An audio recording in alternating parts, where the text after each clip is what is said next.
Party کو credit دیتے ہیں کہ انہوں نے منشور اعلان کیا, لیکن یہ کس طرح کا منشور ہے ذرا کوئکلی اس پہ نظر بھی ڈالتے ہیں. کیونکہ صرف منشور دینا ہی کافی نہیں ہوتا, وہ اپلیکیبل بھی ہونا چاہیے, وہ ریئلسٹک بھی ہونا چاہیے. ان کے منشور کے مطابق جی حکومت ملنے پر 5 سال میں تنخواہیں دگنی کر دیں گے.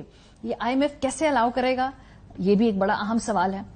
غریبوں کو 300 یونٹ کا سولر سسٹم لگا کر دیں گے. ہر ضلع میں گرین انرجی پارک بنائیں گے. یہ بہت اچھی سجیشن ہے. آئی تھنک یہ بڑی ہی فیوچرسٹک بات ہے. کسانوں کو ہاری کارڈ ملے گا, براہ راست سبسڈی دی جائے گی.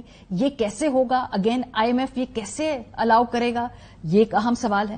غریبوں کو 30 لاکھ گھر بنا کر دیں گے. مزدوروں کو سوشل سیکیورٹی دیں گے. ملک بھر میں صحت کی مفت سہولت ملے گی. یہ بھی ہم دیکھیں گے کہ یہ کیسے کر پائیں گے. ہر بچے کو تعلیم کی فراہمی یقینی بنائی جائے گی. نوجوانوں کو ووکیشنل ٹریننگ دی جائے گی. تمام ڈویژن میں یوتھ سینٹر بنائے جائیں گے. مزدوروں کو بے نظیر مزدور کارڈ بنا کر دیں گے. ٹھیک ہے, اس میں سے بہت سارے نکات بہت اچھے ہیں, کچھ نکات کوشچنیبل ہیں, کچھ نکات کے اوپر IMF اعتراض کرے گا. لیکن ظاہر سی بات ہے, سب سے پہلا سوال تو یہ ہوگا کہ پیپلز پارٹی جس کی 3 اس وقت governments back to back Sindh میں بنی ہیں, اس منشور میں سے کتنی چیزیں پہلے انہوں نے سندھ میں ہمیں کر کے دکھائی ہیں اور جس کو وہ ریپلیکیٹ کرنا چاہتے ہیں پورے ملک کے اندر. سندھ کے اشاریے کچھ یوں ہیں کہ پاکستان کی جو اکنامک سروے ہے وہ کہتے ہیں کہ حیران کن طور پہ سندھ کے اندر ہم دیکھتے ہیں کہ جو بچے ہیں وہ اسکول سے باہر ہے, ان کی تعداد جو پرسنٹیج ہے وہ 37% ہے, اس میں 44% اس میں سے لڑکیاں ہیں. یہ بات کر رہے ہیں اور کہہ رہے ہیں کہ جی 32% بچے پاکستان میں جو اسکول میں نہیں جاتے, ان میں سے سندھ جو ہے اس میں سے 44% صرف ہیں. اچھا جی, اس کے علاوہ جو یوتھ کو تعلیم مل بھی جاتی ہے تو اس کے ساتھ ہوتا کیا ہے, اس کو کیا نوکریاں ملتی ہیں؟ تو جی high number of educated youth facing unemployment in Sindh. تو سندھ کے اندر کیا آپ نے سب کچھ کر لیا ہے جو وفاق کے اندر ریپلیکیٹ کرنے کے آپ وعدے کر رہے ہیں؟ امپلائمنٹ کا جو ان امپلائمنٹ ریٹ ہے یہ بھی اسٹیگرنگ ہے اگر ہم دیکھیں سندھ کے اندر. ورلڈ بینک کی رپورٹ کے مطابق 2022 میں 37% دیہی آبادی خط غربت سے نیچے گزار رہی ہے سندھ کے اندر. سو یہ جو سارے وعدے ہیں, ٹھیک ہے اچھی بات ہے, منشور کے اندر آپ لوگوں کے ساتھ وعدے کرتے ہیں, لیکن یہ آپ نے اپنے 16 سالہ دور میں کیا سندھ میں سے اس میں سے کتنا اچیو کیا جو آپ کا خیال ہے کہ آپ یہ اس کو وفاق پہ جا کے ریپلیکیٹ کرے جا رہے ہیں؟ اس میں سے IMF کی کتنے تنازعات آئیں گے, یہ سارے معاملات پہ بات کریں گے. شہباز رائن صاحب ہمارے ساتھ موجود ہیں. شہباز صاحب, یہ جو پیپلز پارٹی کا منشور ہے, چلیں یہی ہم سمجھ لیں کہ اچھی بات ہے, منشور تو دیا, لیکن اس کے اندر جو انہوں نے بہت ساری سبسڈیز کی بات کی ہے, یہ تنخواہیں دگنی کرنے کی بات کی ہے, براہ راست سبسڈیز کی بات کی ہے, یہ اس کی سپیس ہوگی کوئی بھی جو نئی گورنمنٹ آئے گی, کیا اس کی گنجائش ہے ان کے پاس؟ جی بسم اللہ الرحمن الرحیم. دیکھیے آپ نے جو اپنا انٹرو دیا نا, یہ بڑا ایکسیلنٹ انٹرو ہے کہ آپ نے اس کے اندر جو سندھ کا ایک ایلیمنٹ لے آئی ہیں.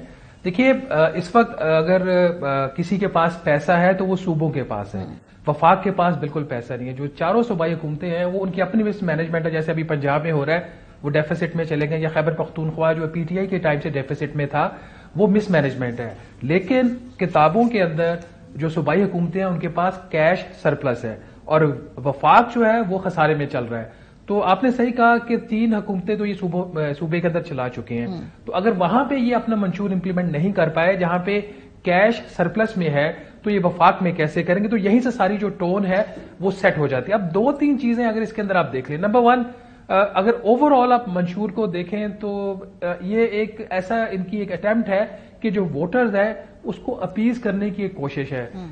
یہ ایک ریئلسٹک منشور آپ اس کو قطعاً نہیں کہہ سکتے. 2-3 پوائنٹ اس کے بڑے جنرل قسم کے ہیں جس کے اوپر ہر کوئی پولیٹیکل پارٹی آ کے اسٹیٹمنٹ دے گی کہ تعلیم کا جو نظام ہے وہ سب کے لیے یکساں ہونا چاہیے, بچوں کو اسکول جانا چاہیے. کون اسے ڈس ایگری کرے گا؟ یہ آلریڈی ایک پروونشل سبجیکٹ ہے تو صوبوں میں ان کو کر لینا چاہیے تھا. ابھی بھی آپ کو پتا ہے کہ ایوریج جو اسکول گوئنگ بچے ہیں ان کی جو ایوریج اسکولنگ کی جو ایج ہے وہ 8 سال سے زیادہ کی ان کی اسکولنگ نہیں ہو رہی. تو صوبوں کے اندر جہاں پہ 2010 کے بعد اتنا کیش تھا کہ وہ تمام سوشل انڈیکیٹرز ٹھیک کر سکتے تھے, انہوں نے سوشل انڈیکیٹرز ٹھیک نہیں کیے. انہوں نے بہت ساری اپنی جو مراد تھی بیوروکریسی انہوں نے وہ بڑھائی. اسی طریقے سے بہت سارے اور فضول قسم کے خرچے صوبے کرنے لگ پڑے. اب آ جاتے ہیں وفاق کے اوپر اور IMF کے اوپر. آپ مس ماریا ایک ایگزامپل لے لیجئے. یہ جو ہماری کیئر ٹیکر گورنمنٹ ہے, جب انہوں نے ایکسیسو بلنگ کی جولائی اور اگست کے مہینوں میں, وہ بیسکلی تو PDM کے ٹائم پہ کام تھا لیکن پڑھ کے گلے گیا. تو جب ان کی ایکسیسو بجلی کے بلوں میں لوگوں کو بل گھر پہنچے تو پرائم منسٹر نے آپ کو یاد ہوگا چھٹی والے دن ایک میٹنگ کال کر لی اور کہا جی کہ میں ان کو فوری ریلیف دوں گا. پھر فوری ریلیف سے بات چلے گی کہ ہم بجلی کے بلوں کی قسطیں کریں گے. یہ 3 قسطیں کرنا چاہ رہے تھے, معاف نہیں کرنا چاہ رہے تھے. IMF نے ان 3 قسطوں کو بھی ان کی اجازت نہیں دی اس حکومت کو, 3 ایک ساتھ کر کے جو صارفین ہیں ان سے یہ پیسہ ریکور کر رہے ہیں. اب یہ 300 یونٹس کا جو صارف ہے آپ کا, اس کے اندر فرینکلی سردیوں میں بھی آتا ہوں, تو مجھے بھی یہ بجلی فری دیں گے, تو یہ نظام نہیں چلنے والا. اس طرح کے وعدے ان کو کرنے نہیں چاہیے جو ان کے گلے پڑ جائیں. اگر یہ فری بجلی دیں گے, IMF کا پروگرام بھی نہیں ہوگا, ورلڈ بینک بھی آپ کو پیسے نہیں دے گا, ایشین ڈیولپمنٹ بینک بھی پیسے نہیں دے گا. پہلے ہی پاور سیکٹر جو ہے it is one of the worst performing sectors of Pakistan, اور کہا جاتا ہے کہ جو پاکستان کی اکانومی نیچے جا رہی ہے اس میں بہت بڑی جو ڈرین ہے وہ پاور سیکٹر کی وجہ سے ہے.